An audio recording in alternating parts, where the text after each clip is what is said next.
Music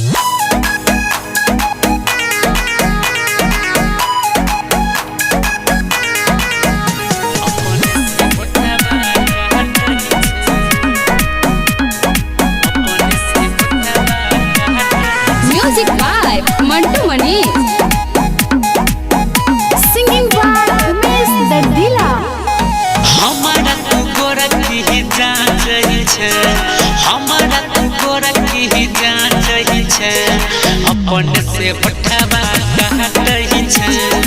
अपन से उठावा कहत रही छे,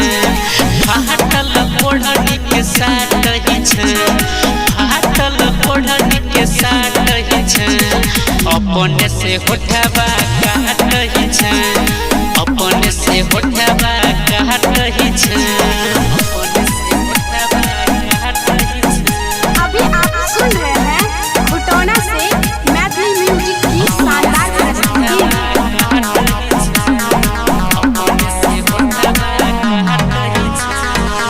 रही छछौरी सज सवर के लाइन हमारा मारै छे, ओटी के अपना मुहवा में लहके देख हमारा झारै छे, हाँ हाँ रही छछौरी सज सवर के लाइन हमारा मारै छे, ओटी के अपना मुहवा में लहके देख हमारा झारै छे, अपन जवान तू बाँटही छे, अपन जवान तू बाँटही छे,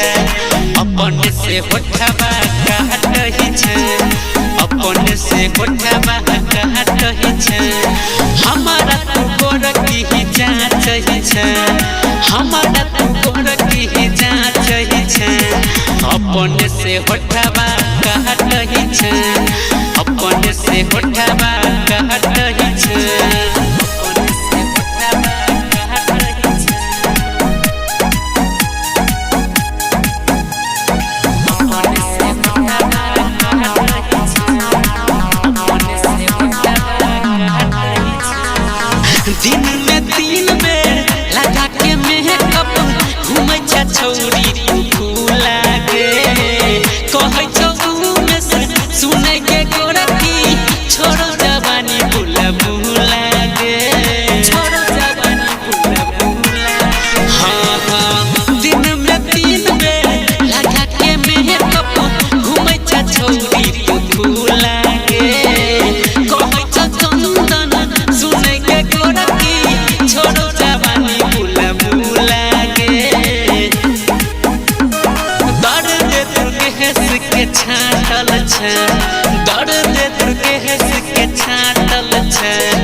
अपन से उठावा कहतही छे, अपन से उठावा कहतही